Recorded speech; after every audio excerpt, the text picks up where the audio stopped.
When the Lord Jesus Christ was risen from the dead, he said to his disciples in Matthew chapter 28, verses 18 through 20, "All authority is given to me in heaven and in earth. Go therefore and make disciples of all nations, baptizing them in the name of the Father, and of the Son, and of the Holy Spirit. And lo, I'm with you always, even to the end of the world." The parallel account in Mark chapter 16, verses 15 and 16 is, "Go preach the gospel to every creature. He that believeth and is baptized shall be saved, but he that believeth not shall be damned."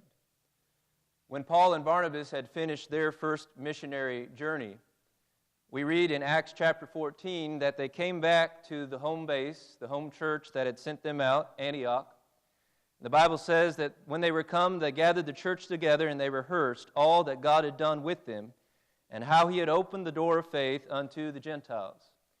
Of course, the word Gentiles means nations. And so God wants the gospel to go to all nations, and we're thankful to be able to talk to you tonight about our recent trip down to the countries of Guyana and Suriname and the spreading of the gospel there and the Lord's church as it's doing its work there. And so we traveled down to this area in South America, just north of the equator, leaving familiar territory for me. He's been down there several times, but I've never been to Guyana before. As you can see here, you have Guyana and Suriname, and Georgetown was the capital city we went to first, and we landed in, spent a week there on the coast, a little bit west of Georgetown, and then we went over to Paramaribo, which is the capital city of Suriname, and spent most of our time in there. We did take one day going into the interior. Now, most people in these places are, there is a good portion of Christians, but there are also Muslims and Hindus, and what we're going to do is, as we go through these pictures, Nathan and I are both going to kind of talk and tell you details about each one. We figured that was the best way, but here is something that caught my attention. Near where we were in Anna Regina in Georgetown was a Muslim school, and I don't know how well you can see it, but it's the Al-Medina Islamic Academy, and I would say that it's good because it is shut down. It's not in operation. Here is a statue that is a Hindu god and another Hindu goddess. And so there are significant portions of the population that are Muslim, that are Hindu, and there are several people that, at least nominally speaking, are Christians. But the gospel is needed there just as much as it's needed here. So Nathan can kind of take you through what we do. It takes about a day to get into where we get into in Guyana, because we don't spend the whole time in Georgetown in the capital city. We have to kind of ferry a boat. So I'll let him tell you a little bit about that. Here's where we do that. So once we get to Guyana and we spend the night, we get up early in the next morning, and then we have to catch a boat that goes across a large delta, the Essequibo Coast. And the Essequibo Coast is a river, and nonetheless, we got to travel a long ways to get to where we're going. And so, instead of taking these speed boats, we took a slow boat because Muhammad Ali and his wife pick us up, and they come to the capital city in a car. Muhammad has a car, and so he can drive his car up on there, and it makes it really nice, because in the past we'd always have to hire someone to come and get us, and it's economical. It's actually cheaper to pay him to come and get us than to hire someone and come and get us. So this is the boat. We are on a boat identical to that boat right there. These two boats are sisters or whatever, and they cross each other. They pass one another. It's about a 2-hour trip. So when one leaves, they both leave, and they both go to the other opposite sides of the river. They run about 3 times a day, so you have to line up a few hours ahead of time to make sure you get on the boat. And we usually try to get the noon boat, because if you miss it, then you try to get the 4 o'clock boat. So. Right here, we are fresh and ready. Okay, we are just getting ready to go, and I've been to Guyana enough times that I almost always run into somebody that I know. I did not know this fellow, but his name's Liebert, and I did know his wife, and I did know his children, and I baptized 2 of his children. He is not a member of the church, but his children are. He was on the boat when we were traveling over there, so just a happy coincidence that we got to spend a couple hours sitting there talking to him. He's a builder too, so they had. Yes, he stuff in travels common. back and forth to several of the islands in the Caribbean building buildings, and that's what he does for a living. It was one of our first Bible studies we had in Guyana, and you see Nathan there on the right doing a fine job talking about Acts 8, the Ethiopian eunuch. And the boy on the left is Akim. He had been away for a little bit going to school, studying refrigeration, but he had just moved back 2 weeks before we came. And he was ripe, wanted to obey the gospel, and so we were privileged to be able to baptize him into Christ. You'll notice in this picture that the water's black. It's nice. That's the good water. Later on, we'll show you some pictures of the water's brown. It's not near as nice. The church at Richmond has been there for quite a while. The church has been there probably about 25 years plus, but I'm not sure exactly what year, but I think it's around 2000. The church was able to purchase this place, and the preacher, Muhammad Ali, which has been here about 3 years ago. He was here with my family and I.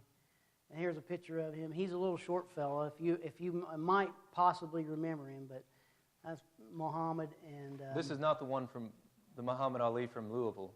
Just disambiguation there.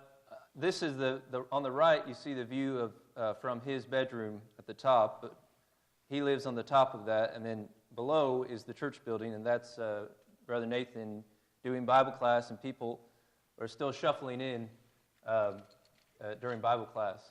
So there's some things that don't change anywhere you go. But we might have mentioned this before in the past. Muhammad grew up in a Muslim family.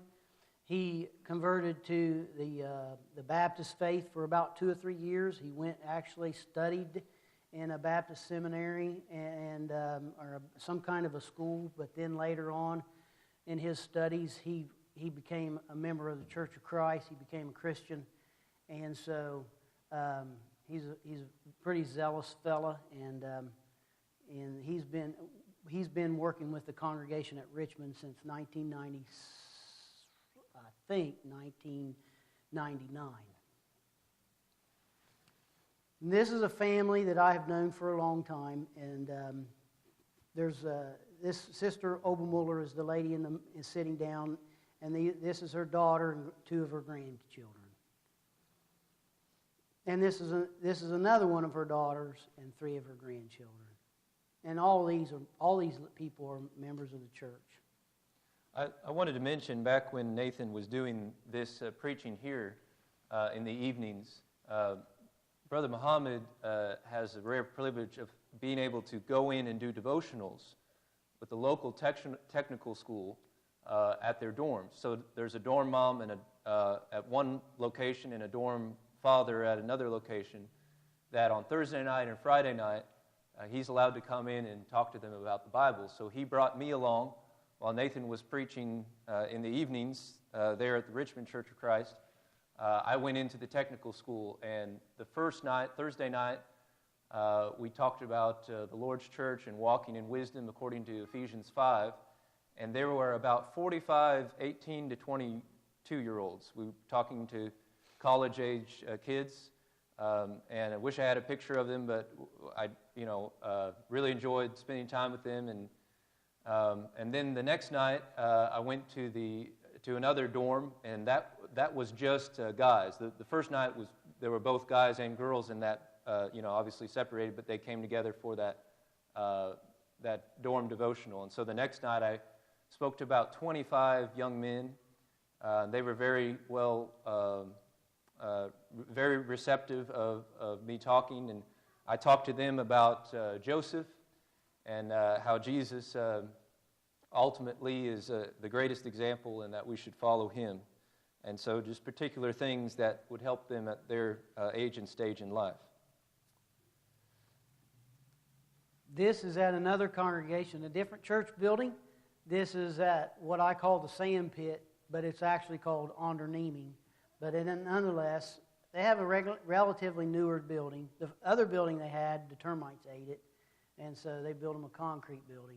Termites are a big problem in Guyana. Muhammad also is the regular preacher here. So he preaches at Richmond, and then in the afternoon he will go to Onderneming and preach there. Now that Brother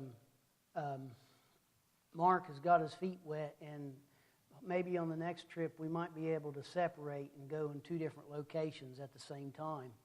And we did, a little bit of that on this trip, but there's plenty of places and plenty of people interested in the gospel. This is Brother Dash.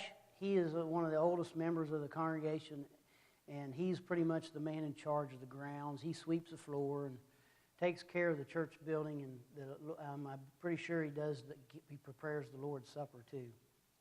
I know some of you donated little toys, and I was able to pack those in my carry-on, not my carry-on, my check bag, and I was able to hand them out to some of the kids that we had Bible studies with, and here I am handing them out to some of the children. So thank you for those. This little congregation is a very I'm not sure exactly how to put it, but there's almost always new faces here. It's a really poor community, and people come in, and as soon as they're able to find the money or the means to leave, they do.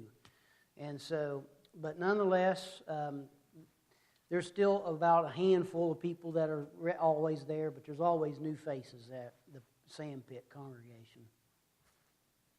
Here are some creatures. We did not preach the gospel to these creatures, but this is I don't know how well you can see it. This is a salapinter, bigger than a salamander. So his body's right along here. And then here's one that Nathan took. You can't tell from the picture, but this fellow, he's about that long, They eat chickens. I don't think they're too much to be worried about other than that. So Nathan caught him and put him in the stew. I'm just joking. No, this is one of Nathan's favorite dishes. What is it called? I don't know what the dish was called, but the pot, I know what the pot's called. Oh, what's that called? Put you on the spot. Yes, this was at the house of another man named Muhammad, who was actually over the immigration for Guyana. It was his 38th birthday. This is at his mother's house. I was thankful that we were invited to go there, and we were about to leave, and the one time it rained, it came a downpour. So we stayed a little bit, got to know Muhammad a little better, which was good, because when we came back into Guyana from Suriname, guess who was on duty? And we had an easy time going through immigration, because the boss man took us right to the front, and they stamped us, and they let us in Guyana. So we were glad to be there. The pot's called a karahi. I remember what it is. Oh, yeah. This fella here is cutting meat in an open market, and there's plenty of this always in Guyana, and I'm sure in all these third world countries that's normal. No refrigeration, just chop, okay? On Friday was the day that we were Monday. That's market day at this particular town, Charity, and we left the first place we were at, Richmond, and we're headed to another place where Herman, he's the fellow with the green shirt in the middle between Muhammad and myself. Brother Herman, he's the preacher there. And the place where he is a preacher is only accessible by boat. And so Charity is at the end of the road, and then from there you get in a boat to go wherever you go. And it was market day that day, and they were selling beef, they were selling coconuts. Yeah. It's a horde of people, hundreds of people. But all the farmers and everybody diverges in this one place on Monday, which is market day. And there are two congregations of the Lord's Church in Charity. We'll show you the oldest member of one of those here in a little bit. I'd never been to a place like this before in my life. Going out to Strong Hope, these people live on a canal, and this is us going into the canal. And everybody, in order to get to your neighbor's house, you get on the boat and you go down. There's no walking over there. You just have to get on the boat and go through the canal. So We stayed with Brother David and Sister Edith. They're a couple that lives a couple doors down from the church building at Strong Hope. This is their house, and this is where we stayed. On the left here, in the green and white striped shirt, that's Brother David. And so we stayed at his house. Brother Herman is the preacher there at Strong Hope, but he lives kind of near where Muhammad does. And so he drives, he has to fix up his little motorbike when it gets kind of not running well. And so he does that, and he gets into charity, and then he takes his boat out every Sunday to preach out at Strong Hope. And so he's the letter that I read. He's a very humble man, very good man, and he's doing a good work there. We went and did Bible studies all along that canal, and he had a very sincere plea with people to obey the gospel or to come back, and they knew that he cared about them. He had been there several times talking to all these people, and so he's doing a great work. This man on the right is Brother Basil. He is the oldest member of one of those congregations in Charity, and so he met us that day. This was actually on the way back. So there's Brother David driving Nathan, and we had to pick up some supplies, get some rice. That's Greg Hall's hat that came in handy, especially with the strap so it wouldn't fall. I was joking with Sister Edith that I was going to take her picture while she was eating on the floor. She said, "Okay, just make sure I'm mid-bite when you take it." So that's her and the other ladies that cooked up the rice for us. It's another picture of her in the kitchen there, the house we stayed. There's no electricity here. There's no running water here. But it was still pretty comfortable, and so we enjoyed our stay there. There was almost no mosquitoes on this trip, which I don't know how that happened, but I was thankful. I think I've seen maybe 2 or 3 mosquitoes in 2 weeks, so that's unheard of for Guyana. So this is where we were bathing out of the bucket, and but we had good time there. These 2 men you see, these are Brother David and Sister Edith's sons. The one on the left is Tristan, and the one on the right is David Jr. And we studied with their wives. They've both married wives, and they have children, young children. And they grow things around where they are, and harvest them, coconuts and other things like that. And then they bring them into Charity and sell them. And so they're building a stand to sell their goods, their fruit. And so you see the chainsaw there. Tristan has that. They're cutting that piece of wood, and David Jr. is holding it for him. Here's some people counting the coconuts. The person that cuts them counts them. The person puts them in the boat counts them. The person that throws them in the truck counts them. So they get counted several times. And every 100, they set one aside to keep track of what they're doing. Here's Brother David harvesting some of his produce that he then takes to market to sell. And so that's how they make their living out there. So they're very good people. They're very humble people. Hardworking people, and they would work all day, and then they'd invite Nathan and I to both preach. Nathan preach about half an hour, and then they say, "Okay, Mark, you preach." So they were ready till about 11 o'clock at night. They were ready. We didn't even go to 11 o'clock at night. So if you complain about how long we go, well, I'm sorry to tell you, these people, they were ready after a hard day's work. This is all of them going home after they'd heard 2 preachers. 2 preachers were exhausted, and they listened to us all. So David Jr. is here with his wife, Renasha, and their 2 daughters. I was able to study with Renasha. She was not yet a member of the church, but obviously her family influenced her as well. And so I was able to, their house is right next to the church building there. That's the Strong Hope Church building, the outside of it you see. And their house is right next door. And I was able to baptize her, and that's the muddy water. I don't know if any of you American women would get in that, but she was baptized nonetheless. Here's David Jr. with his youngest, and that's their other daughter. And that's the view from the veranda where we slept. Sister Edith's brother lives a couple doors down on the canal, and we encouraged him to come back. He'd been unfaithful. His name is Cyril, and so he came back to the meeting both nights, and hopefully he'll stay faithful. And Brother Nathan had a study with Marissa, which is Tristan's wife. Right. And was able to baptize her into Christ. Here's the veranda where we slept at night. And then here's Brother Herman. As you see, he picks everybody up, takes them to the church building. Here is the power source for the church building at night. So you have to preach over the gas generator. And of course, you have to pick up supplies and everything. I liked it when they used the oil gas lamps. They don't make any noise, but I don't know. I guess they figured that the generator's more sophisticated, but it makes too much noise. Yeah. So we had to kind of speak over that. This is before everybody got there. We told everybody, we were going up and down that canal. We said 6 o'clock. And this is about 7 o'clock here. And I think everybody finally showed up about 7:25.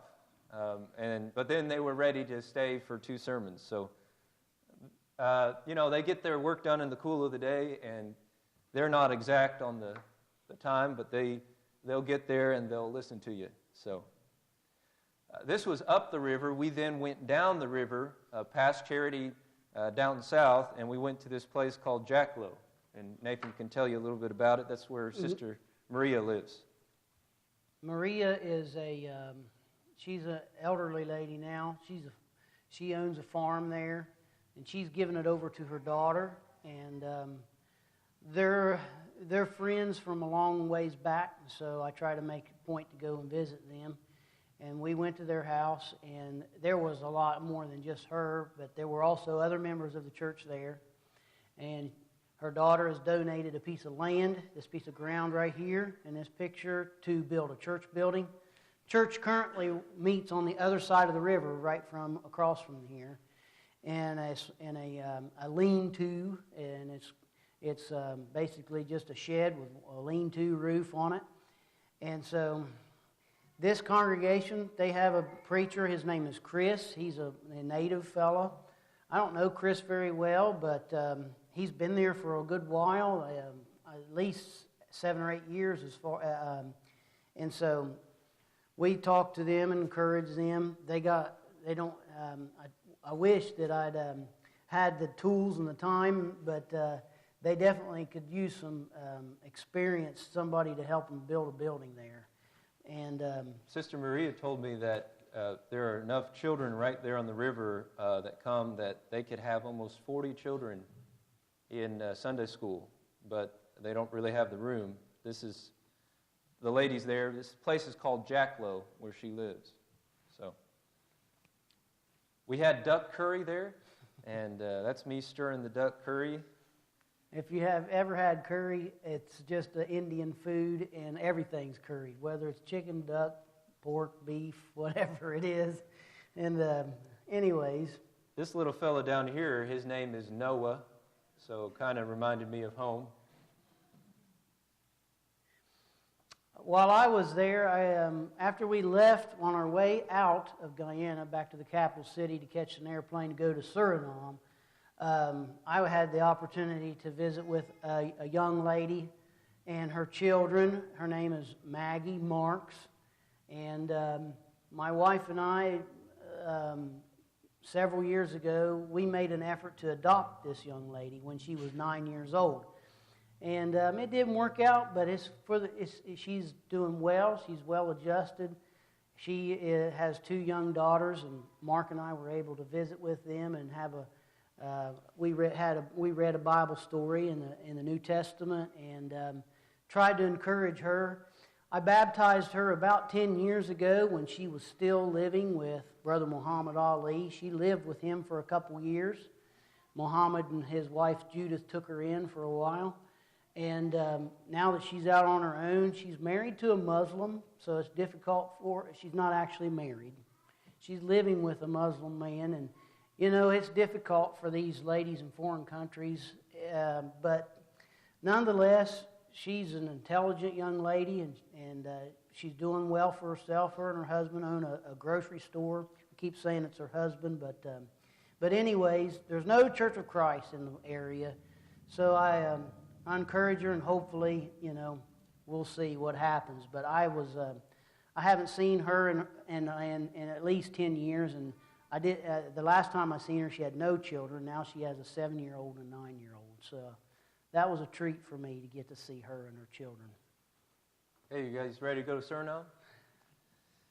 This is Brother Don Persan Ramkelawan's house. He's one of the ones that we support, one of our mission points. This is his house. He lives on the bottom half of this house. He doesn't own it. Yeah, he rents this. He rents this apartment. So the top half is somebody else's, but the bottom you see. And this is where his parents live, and it has a big front room where the church meets. It's the Wanakustrat Church of Christ. You notice where Guyana at least was English-speaking, they might have a thick accent, but at least they're speaking English. The official language of Suriname is Dutch. So everything ends with straat for a street. This is Brother Don and his mother, Amita. His father, Lachman, is in the blue there. His job is to mend nets. I don't know if you can see him very well. This is him. And these are all nets here that they're mending. And I told Lachman about Galatians 6, verses 1 and 2, when it tells us to restore a brother. That Greek word is used a lot of time of mending nets. So said I might preach on that sometime and mention him. Part of Marabou, where he lives, as you can see, is much more developed than where we were in Guyana. But there are about 250,000 people that live in Paramaribo. So most of the people in Suriname are in that big city. The people in the interior, they're few and far between. Guyana has more people than Suriname, but a lot of the people are concentrated places like Paramaribo. So Brother Don is working in that capital city, and there are 3 congregations that he knows of in that area. But there's still big swaths of the city that don't have any congregations. There are some people that come to church there that have to drive about 45 minutes to get to church. So here's the gospel meeting flyer, and Nathan and I with Amita. We went door knocking. When you're in Guyana and you come up to a house, instead of saying anybody home, you say inside. But in Suriname, you say clap, clap. I guess that's doing this. And I gave all my flyers out first, so I guess I won. But I don't think I really won, because every house I went to, the person did not speak English. They spoke Dutch. So I was trying the best I could, and then I had to have Brother Don help me. I studied with Rishab, and he's a 14-year-old boy that decided to be baptized. So Don baptized him. This is his sister and his mother and his father, taking pictures of him. Nathan and I thought there'd be no thing like this, like a swimming pool, within 1,000 miles of Guyana, but they are more developed there in Paramaribo. This young fella, I can't remember his first name, but he's a member of the church. He lives in an orphanage in Paramaribo, in the town. But anyways, seemed like he was a quiet fella, but I was glad to see him. And anyways, just one of the members of the congregation we met there. This is Brother Don here, and then a couple years ago he married this lady. Asha is her name. Asha's former husband died of poisoning. He sprayed plants and stuff, and so he died, and Brother Don did the funeral. And then a few years later, Asha's daughter was bitten by a snake and was in the hospital at Paramaribo for months. So eventually, after visiting with them and they didn't know them very well, and then they thought she might die or lose her leg or something, eventually they then started, Don and Asha started dating, and they married a couple years ago. So here's their daughter, Shania, and she's 10. And so Brother Don and Sister Asha, Don's mother, Amita, were visiting with this lady. Her name's Sister Betty, and she's in the nursing home there. And she loves to sing songs, and I think she would have sung songs as long as we would have stayed. So They have nursing homes in Suriname, which I do not think they have in Guyana, so I was kind of surprised by that. here's one of the members of the Wanakustak congregation. This man's name is Mustafa, and this is his wife. He's a builder. She's a school teacher. This is their son. Another picture of them. Brother Don drove us out to their house late one night. We had dinner with them. So Shania ready to go to school in the morning, all dressed, and we're ready to go to our Bible study. So this is a picture of the congregation at Wanakustak. This is after morning service when they are passing out. We're all done, and they're passing out cook-up. They're having a lunch. It's what it looked like when I got up to preach the first night there of the gospel meeting. That's the look of everybody as I about to preach. I had to have Brother Don translate into Dutch, so it took twice as long. And I'm not real sure if it was Dutch or talkie-talkie. Yeah. We had people we studied with that talkie-talkie Dutch, and then one lady here, this lady here, Nika, she spoke Portuguese. She's from Brazil, but she decided to be baptized. Hartley decided to be baptized. He's Surinamese. And then Eddie Narine, who's right here, he speaks Dutch, and we had a Bible study with him and baptized him as well. This guy over here, we visited with him, tried to set up a Bible study with him, but he is a member of the church there, but he's just going through some problems right now. His name is Fabian. Here's after one of the baptisms that evening, the group that went out there. Had a lot of Bible studies. Not everybody responded. There were some people that just... On this one street here, we had met with several people, and we had the first day we were there, we had 3 Bible studies the first time we were there, and some of those people came to church. So, I think 3 of them did. But anyways, we planted lots of seeds. Yeah. Okay. We started in the morning. Before we knew it was 4 o'clock, and all we've been doing is studying the Bible with people. So then we went out to the interior called Pawaka, and here's a sign that says Pawaka Pawaka, which Sister Amita thought was funny. Brother Michelle and Sister Norma, this is their house. The church at Pawaka presently meets at their house, but just near this, they've cut in a place in the wilderness there that they're building a building, and this is the new building under construction for the Pawaka Church of Christ. About 60 people assemble here for worship. Here's Brother Michelle and Sister Norma. There's Brother Michelle talking to Brother Don about the construction and how things are going. We also visited this guy. I can't remember how to pronounce his name, but people call him the Juggernaut. He grows everything under the sun there, and I don't think I could do as well as him. I think I'd do better at growing, though, if it was 90 degrees year-round. But he grows cabbage, cauliflower, peppers, you name it. Sweet potatoes, lots of stuff.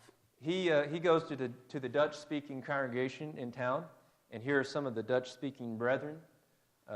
It's a small group, but they are all Dutch-speaking. So, this group of ladies here are the ones we had a Bible study with. And earlier in the week, I think that was... This is Ravina. This is her house, and she invited all these people to come. This is her daughter. This is Hartley. We studied with him, and he decided to obey the gospel, was baptized. This is Nika. I studied with her, and she decided to be baptized. This lady... Her name was not Claudia. She had never been baptized, but we couldn't convince her to Carol was her name. Carol was her name.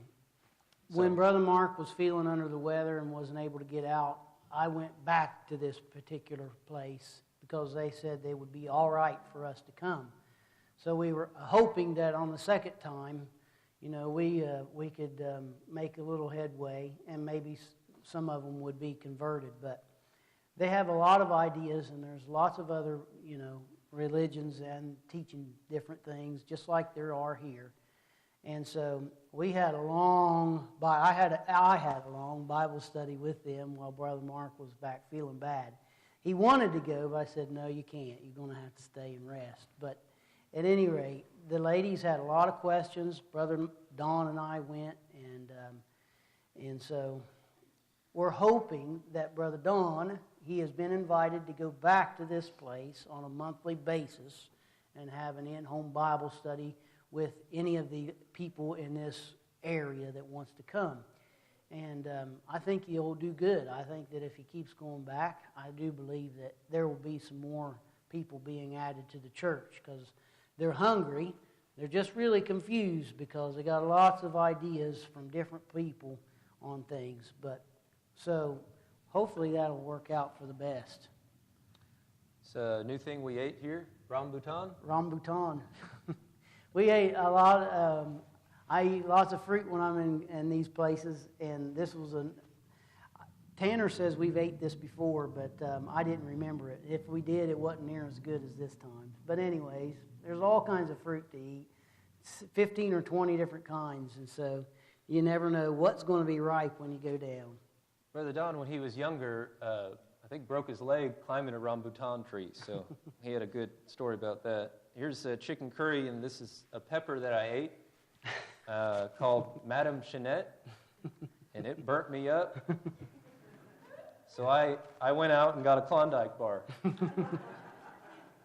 This is a whole plate of garlic. I took this picture because, they don't realize it, but they really spice their food serious. So I asked Those aren't Asha, potatoes. That's garlic. That's all garlic. I asked Asha how what she was going to do with all that, and she said she was just getting it ready for in the future. And I think, that's about 2 or 3 meals probably. So I don't know why I got sick, but anyway, I'll let Nathan close us out here then. This is the last picture we got. The particular picture here is, there's lots of animals. You see a lot of animals, and they're different than what we have here. This particular picture is sheep.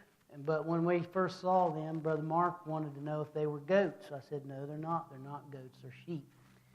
And so in these tropical places, lots of the sheep have black hair, and it's short. They don't have wool. They have hair. And it reminds us of the fact that Jesus is the good shepherd, and someday there will be a judgment, and he'll separate the sheep from the goats. And so we're going to offer an invitation.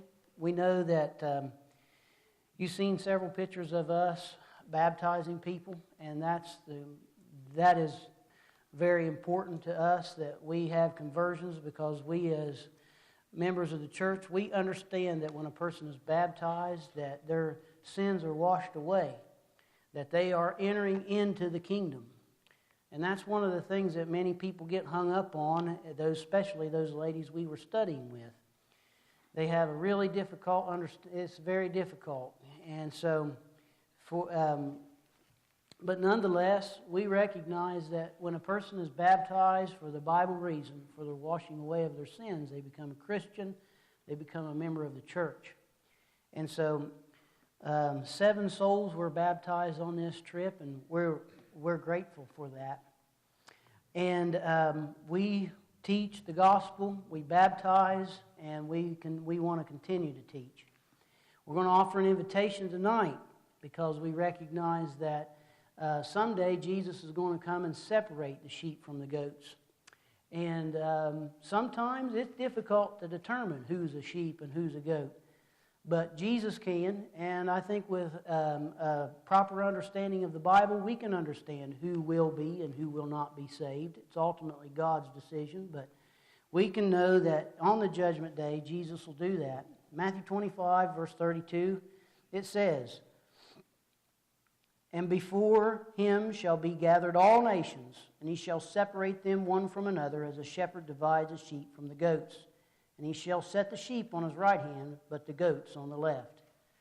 And so we offer an invitation to anyone here tonight that is not a Christian. If you'd like to become a Christian, a child of God, you believe in Jesus Christ as the Son of God, and you want to repent of your sins and confess His name and be baptized for the remission of your sins, we would encourage you to do that. If you're a Christian tonight and you haven't been using your talents wisely and you need prayers, maybe there's something that you have a request, we would try to do our best in service to you as well.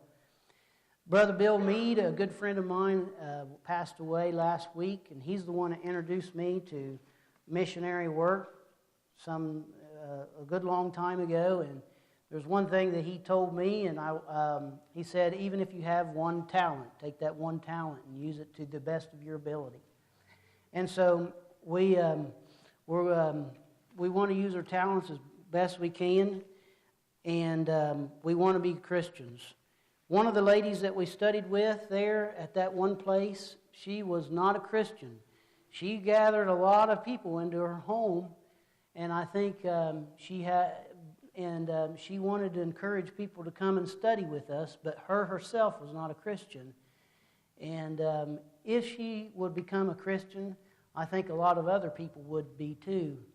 And so that is one of the things that we can do, is take care of ourselves and obey the gospel ourselves, lead by example. So if you're not a Christian tonight, we encourage you to become one, because you could lead others to Christ yourself. And so we're going to stand and sing. If anybody has any requests, please step to the front as we stand and sing. Make me a servant, make me like you, for you are a servant. Make me one too. Make me a servant. Do what you must do to make me a servant. Make me like you. Make me a servant. Lord, make me like you. For you are a servant. Make me one too. Make me a servant. Do what you must do to make me a servant. Make me like you. Please be seated.